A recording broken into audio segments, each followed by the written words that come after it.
Bienvenidos a Venezuela al Día, el noticiero que conecta con la realidad de los venezolanos donde quiera que estén. Estos son nuestros titulares. ¿Qué pasó con los asesinos de la actriz y ex Miss Venezuela Mónica Spear? Reconstruimos un crimen que aún conmueve a los venezolanos. El régimen venezolano autoriza el sobrevuelo de 2 aeronaves estadounidenses en Caracas. En Suiza se logró lo que parecía imposible: transportar antimateria. Llegamos al teleférico más alto del mundo y está en Venezuela.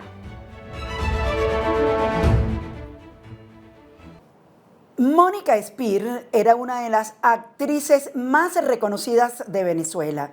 Tenía 29 años, una carrera internacional y estaba de vacaciones junto a su familia cuando todo terminó en una autopista del estado Carabobo. Lina Lamprea reconstruye el crimen que convirtió el miedo cotidiano de millones de venezolanos en una tragedia imposible de olvidar.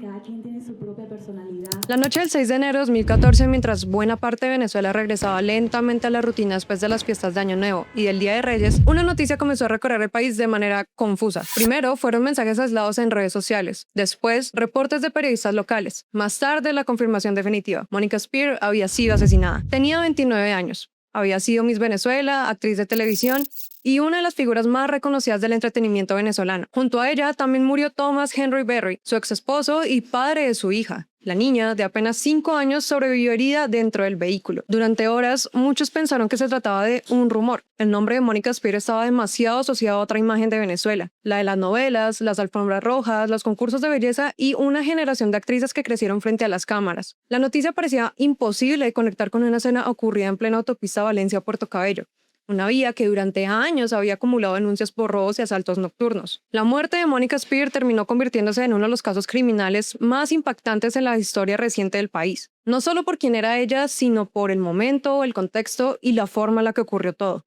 Mónica Spear había nacido en Maracaibo en 1984. Años después, su familia se mudó a Estados Unidos, donde estudió teatro en la Universidad de Florida Central. En ese momento, su vida parecía tomar un camino lejos de Venezuela, pero en 2004 regresó para participar en el Miss Venezuela. Ganó el certamen y representó al país en Miss Universo 2005, donde quedó entre las finalistas. Muchos la conocieron primero como reina de belleza.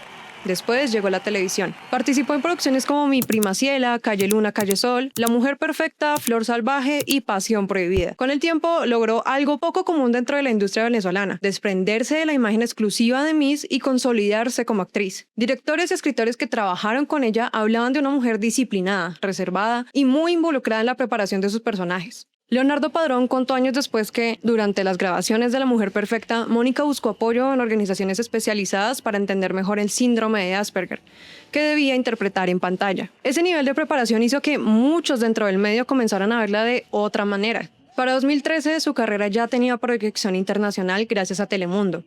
Vivía entre Estados Unidos y distintos países donde grababa producciones.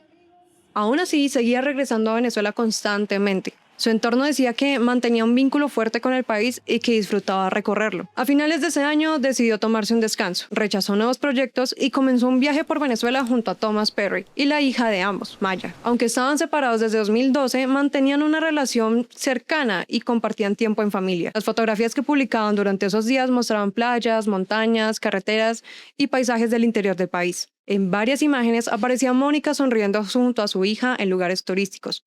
Las fotografías que publicaban durante esos días mostraban playas, montañas, carreteras y paisajes del interior del país. En varias imágenes aparecía Mónica sonriendo junto a su hija en lugares turísticos venezolanos.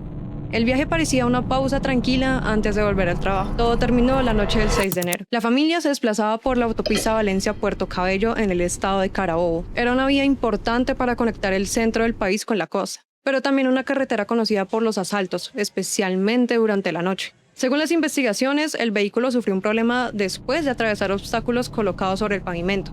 La camioneta quedó averiada. Mónica, Thomas y la niña esperaron asistencia en plena carretera. Una grúa llegó al lugar para remolcar el vehículo y mientras ocurría el procedimiento, un grupo de hombres armados apareció en la zona. La familia entró nuevamente al carro. Lo siguiente ocurrió en segundos. Los atacantes dispararon contra el vehículo. Monica Spear y Thomas Berry murieron dentro de la camioneta. Maya recibió un disparo en una pierna y logró sobrevivir. La escena dejó una de las imágenes más difíciles de asimilar para el país. Una niña herida atrapada dentro del vehículo donde acababan de asesinar a sus padres. Las primeras horas posteriores al crimen estuvieron llenas de confusión. Algunos periodistas locales comenzaron a recibir información desde hospitales cercanos. Una pediatra del hospital de Puerto Cabello escribió en redes sociales que había ingresado una niña herida que aseguraba ser familiar de Monica Spear. Poco después llegó la confirmación oficial. La noticia se expandió rápidamente fuera de Venezuela. Cadenas internacionales, periódicos extranjeros y programas de televisión comenzaron a cubrir el caso. El asesinato de una actriz reconocida en medio de un robo en carretera y frente a su hija generó impacto inmediato. Sin embargo, dentro del país la reacción tuvo otra dimensión. Muchos venezolanos sintieron que la historia resumía un miedo que llevaba años creciendo. Durante ese periodo, la inseguridad ya formaba parte de la conversación diaria. Había familias que evitaban viajar de noche, conductores que preferían detenerse antes que entrar a ciertas carreteras y personas que reducían recorridos por temor a quedar atrapadas en una vía sola. Las historias sobre asaltos en autopistas circulaban constantemente. La autopista Valencia-Puerto Cabello aparecía con frecuencia en esos relatos. Conductores hablaban de obstáculos colocados intencionalmente para obligar a los carros a detenerse. Otros contaban experiencias de robos durante fallas mecánicas o accidentes menores. La zona donde ocurrió el crimen, cerca del kilómetro 194, quedó marcada desde entonces en la memoria colectiva de todos los venezolanos. El caso de Monica Spear provocó algo distinto porque atravesó varias capas al mismo tiempo. Era una figura pública conocida por millones de personas. Había crecido frente a las cámaras. Su imagen estaba asociada a producciones familiares, concursos y entretenimiento. Su asesinato rompió esa distancia que normalmente existe entre las noticias criminales y las figuras televisivas. Durante días, canales de televisión y periódicos abrieron sus coberturas con el caso. En Caracas, cientos de personas asistieron al funeral. Afuera del recinto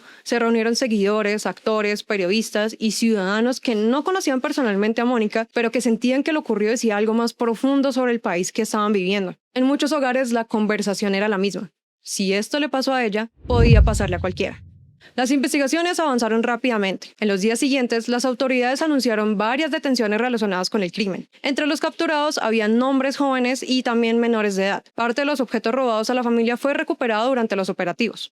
Con el paso de los meses se conocieron más detalles sobre la estructura de la banda involucrada y sobre cómo operaban en esta autopista. Algunos de los acusados recibieron condenas de hasta 30 años de prisión. Otros fueron juzgados como menores de edad. El caso permaneció durante años dentro de la agenda mediática venezolana debido a cada nueva sentencia y a las revelaciones judiciales posteriores. A pesar de las condenas, el impacto del caso nunca estuvo únicamente en la investigación criminal. Uno de los nombres que más quedó asociado al caso fue el de Gerardo Contreras, conocido como alias El Gato, señalado como autor material del ataque. Durante una entrevista de prisión, llegó a declarar que si Mónica no hubiera sido una figura famosa, probablemente él no estaría encarcelado. También afirmó que no se arrepentía del crimen y sostuvo que el disparo la alcanzó por casualidad.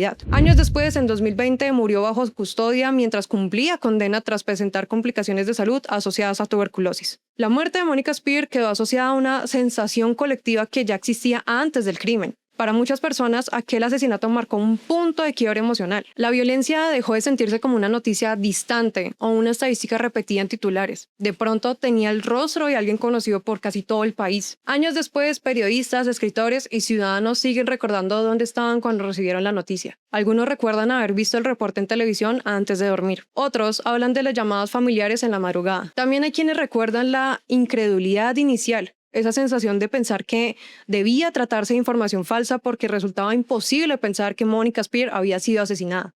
La historia también dejó otra imagen imposible de separar del caso, la de Maya Berry Spear. La niña sobrevivió al ataque y quedó bajo el cuidado de familiares en Estados Unidos. Desde entonces, gran parte del entorno de Mónica intentó mantener su vida lejos de la exposición pública. Cada aniversario del caso volvió a despertar conversaciones sobre aquella noche y sobre la magnitud de lo ocurrido. 12 años después, el nombre de Monica Spear todavía parece ligado a una de las heridas más profundas de Venezuela, no solo por la pérdida de una actriz reconocida, tampoco únicamente por el impacto mediático que generó el crimen. El caso permanece en la memoria colectiva porque condensó en una sola noche el miedo de millones de personas que sentían que la violencia podía aparecer en cualquier trayecto cotidiano. Una carretera, un vehículo detenido, una familia esperando ayuda. Eso fue suficiente para que la historia cambiara por completo. Y desde entonces, cada vez que el nombre de Mónica Spear vuelve a aparecer en titulares, muchos venezolanos regresan mentalmente a aquella madrugada de enero en la que el país despertó con la sensación de haber perdido algo más que una figura de televisión. 12 años después, el caso de Mónica Spear sigue siendo mucho más que un crimen. Para millones de venezolanos fue el momento en que la violencia dejó de sentirse lejana y empezó a volverse inevitable.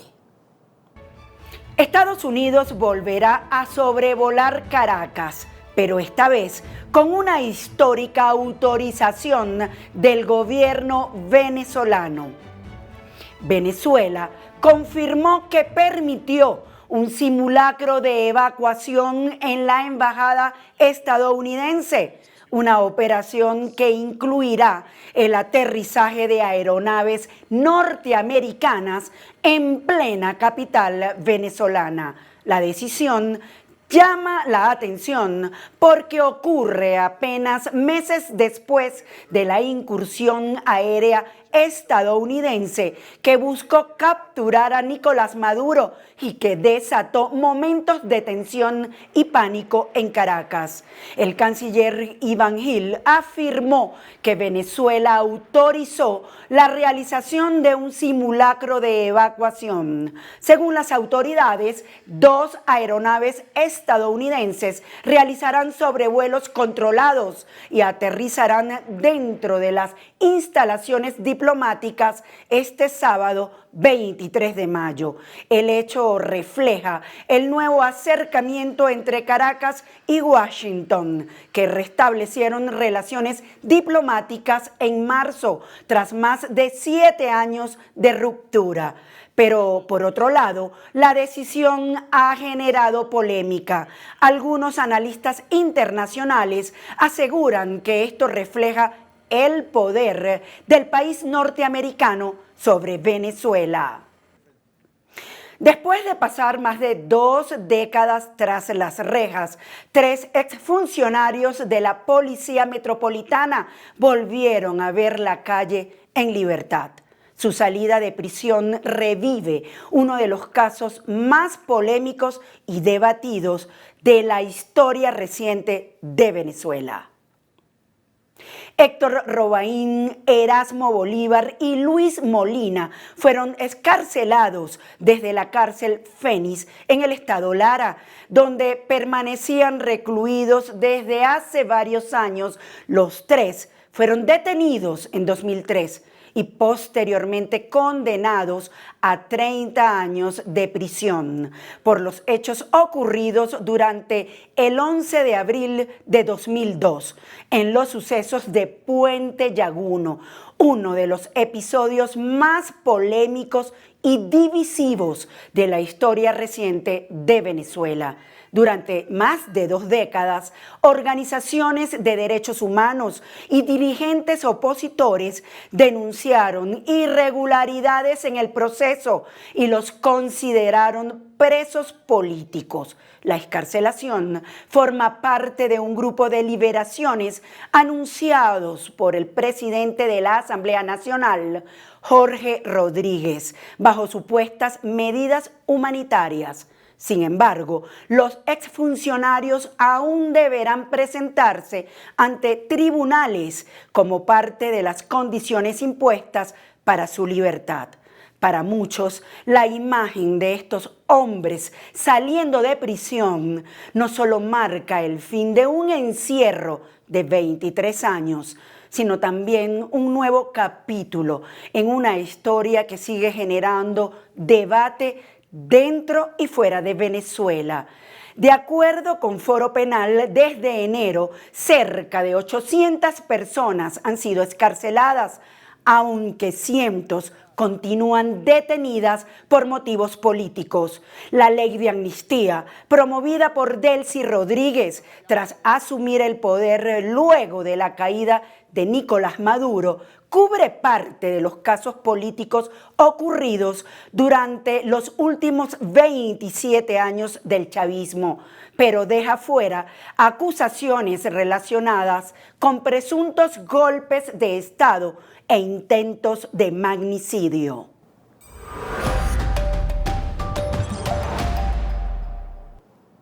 Uno de los laboratorios más importantes del mundo fue escenario de lo que por mucho tiempo se creyó imposible: transportar antimateria. ¿Eso qué significa? David Díaz nos lleva a explorar el mundo cuántico. Un camión recorriendo una ciudad en Suiza transportó algo que, si se escapa, podría desaparecer en segundos. No es una bomba y no es material radioactivo. Es antimateria. Por primera vez en la historia, científicos lograron moverla fuera de un laboratorio, y este avance tiene a la comunidad científica en alerta, porque entender la antimateria no solo explica cómo funciona el universo, también explica por qué usted está vivo hoy. Desde la escuela se nos ha contado que todo lo que vemos y tocamos está compuesto de pequeñas cosas que en su conjunto forman la materia. Los planetas, el agua, su piel o el aire, todo es materia.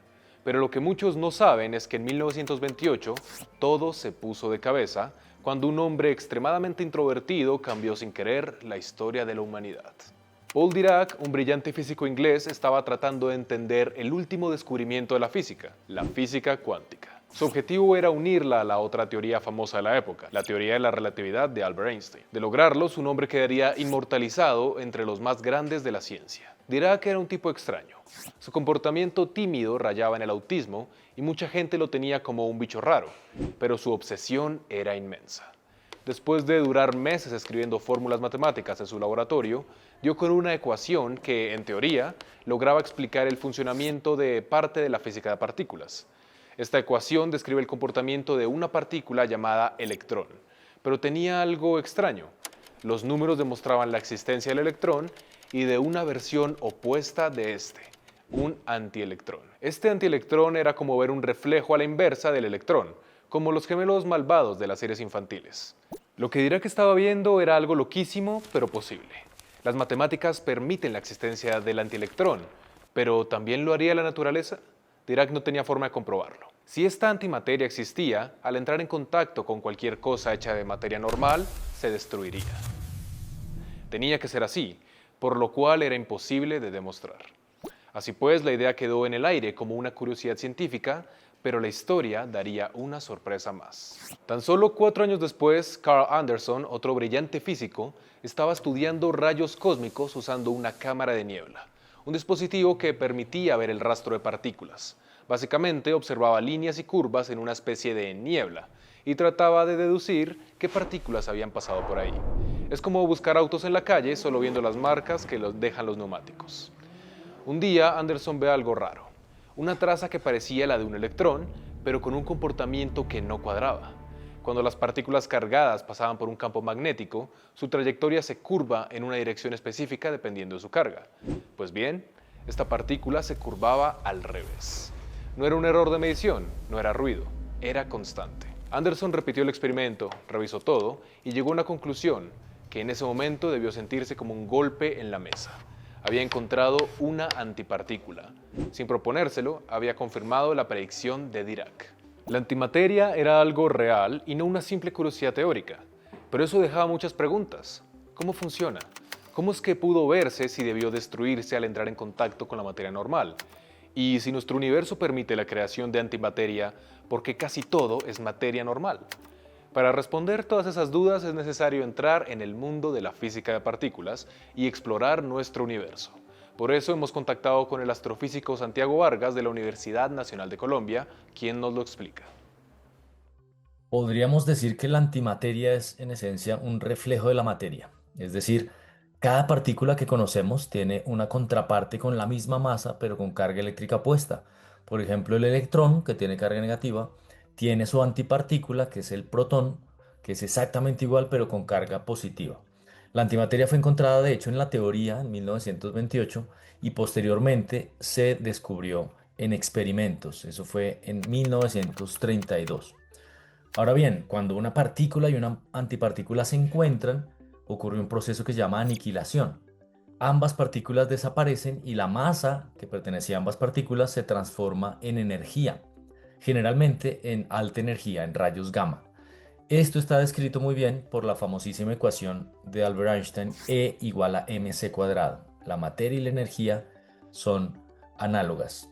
No significa entonces que la antimateria se destruya porque es inestable, sino que al encontrarse con la partícula de materia, ambas se convierten en energía.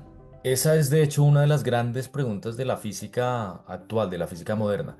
Según las teorías, después de ocurrido el Big Bang, debió producirse la misma cantidad de materia y antimateria o cantidades casi iguales.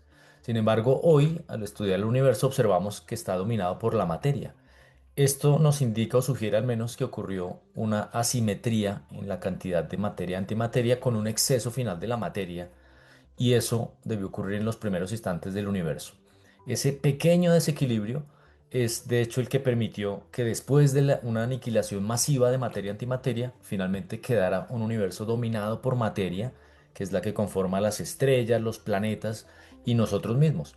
Aún así, tenemos todavía existencia actualmente de antimateria de forma natural, también de forma artificial creada en laboratorio, pero en procesos como por ejemplo los rayos cósmicos se genera antimateria, y también en procesos médicos como por ejemplo en las tomografías PET. Así que también tenemos esa capacidad de crear antimateria, pero la creación artificial de antimateria es un proceso supremamente costoso. La física cuántica ha resultado tan fascinante para los seres humanos que ha reunido a varias de las mentes más brillantes de muchos países en un solo lugar, el CERN. Un lugar donde varios de los países más avanzados del mundo decidieron enterrar, literalmente, uno de los experimentos más ambiciosos de la historia bajo tierra. No por secreto, sino por necesidad. Así nace la Organización Europea para la Investigación Nuclear en 1954, en la frontera entre Suiza y Francia.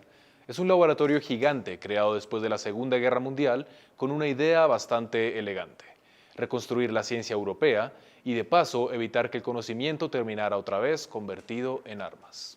Ahora bien, el CERN no es un laboratorio cualquiera. Es básicamente el lugar donde los científicos intentan responder las preguntas fundamentales que existen: ¿de qué está hecho el universo y cómo funciona realmente? Para hacerlo utilizan máquinas descomunales llamadas aceleradores de partículas, siendo el más famoso el Gran Colisionador de Hadrones, un anillo subterráneo de unos 27 kilómetros de circunferencia. ¿Y qué hacen ahí? Algo que suena violento, pero es profundamente revelador. Toman partículas diminutas, como protones, y las aceleran a la velocidad cercana a la de la luz, para chocar entre sí.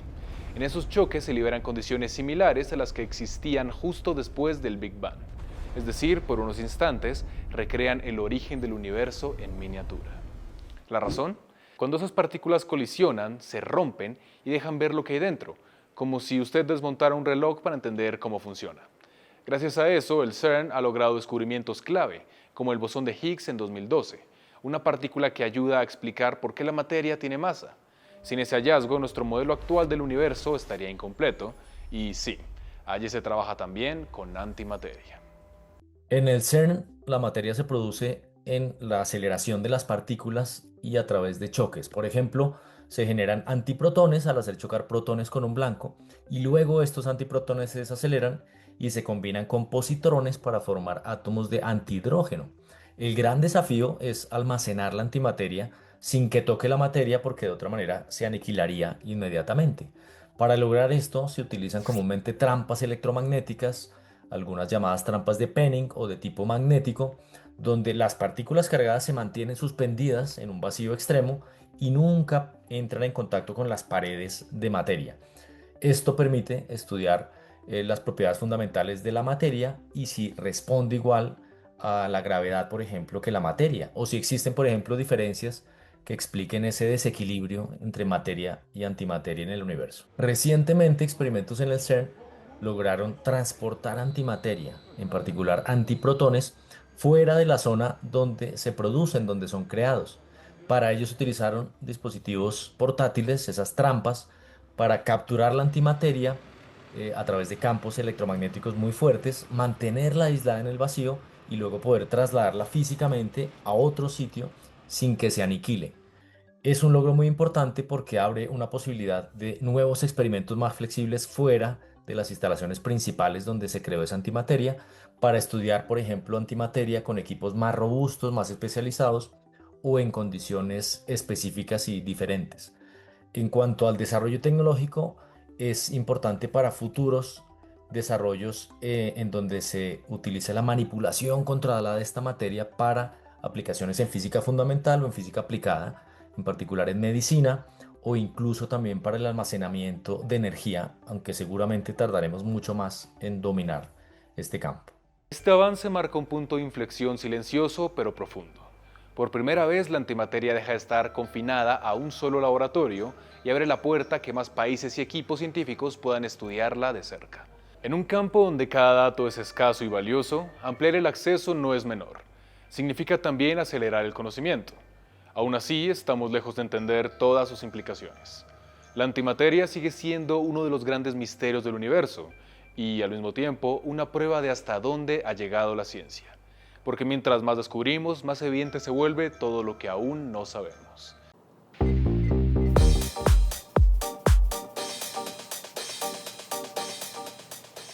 Mientras muchos piensan que los teleféricos más impresionantes del planeta están en Europa, en Venezuela existe uno que supera a casi todos. Se trata del sistema teleférico Mucumbarí, ubicado en Mérida, considerado el más alto del mundo y uno de los más largos del planeta. ¿Sabía que en Venezuela está el teleférico más alto del mundo y uno de los más largos del planeta? No está en Suiza, no está en Canadá, está en Mérida. En plena cordillera, rodeado de montañas gigantes, nubes y picos nevados, existe una obra de ingeniería que durante décadas ha dejado impresionado a cualquiera que la visite. Se trata del sistema teleférico Mucumbarí, ubicado en la ciudad de Mérida, un lugar que literalmente permite viajar desde una ciudad andina hasta casi tocar el cielo. Y es que subir aquí no es un recorrido normal. El clima, el paisaje, la temperatura y hasta la sensación en el cuerpo van transformándose poco a poco mientras las cabinas atraviesan montañas inmensas de la Sierra Nevada venezolana. Lo más impactante es que este sistema alcanza los 4.765 metros sobre el nivel del mar, convirtiéndose en el teleférico más alto del planeta. Además, con sus 12,5 kilómetros de recorrido, también es considerado el segundo teleférico más largo del mundo. La historia del Mucumbarí comenzó hace más de 70 años, cuando surgió la idea de conectar la ciudad de Mérida con las montañas más altas de Venezuela. En aquella época, el proyecto parecía casi imposible: construir un sistema de transporte suspendido entre montañas, atravesando zonas de frío extremo, nieve, neblina y alturas peligrosas, era un reto gigantesco para la ingeniería latinoamericana. Sin embargo, el sueño comenzó a hacerse realidad en 1955, cuando iniciaron las obras con apoyo de ingeniería venezolana, francesa, alemanas y suizas. 5 años después, en 1960, el teleférico fue inaugurado oficialmente y rápidamente se convirtió en una de las obras más impresionantes de toda América Latina. El mundo hablaba de él porque muy pocos países tenían algo parecido. No solo por la altura, sino porque atravesaba paisajes extremos que parecían sacados de otro continente. Para Venezuela, el teleférico se convirtió en un símbolo turístico y en una muestra de hasta dónde se podía llegar la ingeniería del país. Pero operar un sistema así no era sencillo.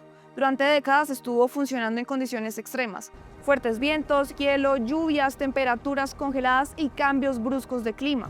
Con el paso del tiempo, el desgaste comenzó a afectar la infraestructura y en 2008 el sistema tuvo que ser cerrado por razones de seguridad.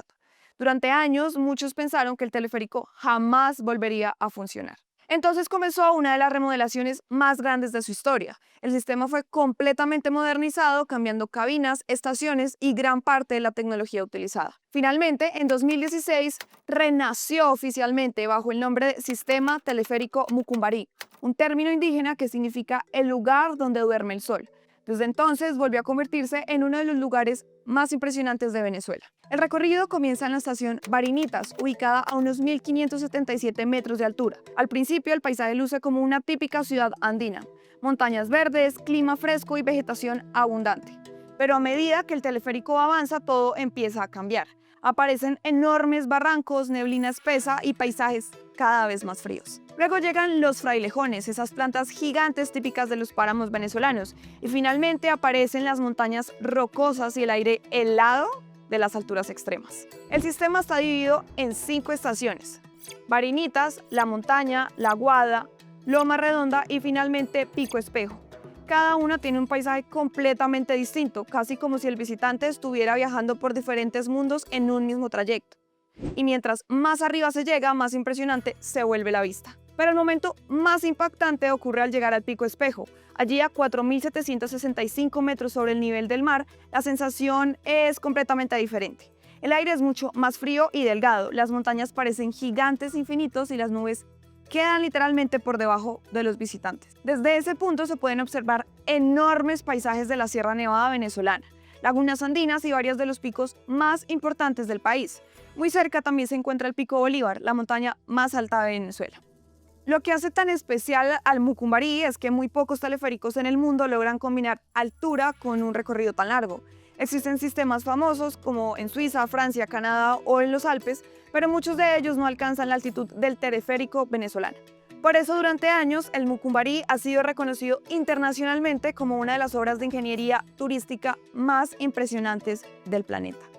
Y quizá lo más increíble es que muchas personas fuera de Venezuela ni siquiera saben que este lugar existe, porque cuando uno ve las imágenes fácilmente podría pensar que se trata de Europa.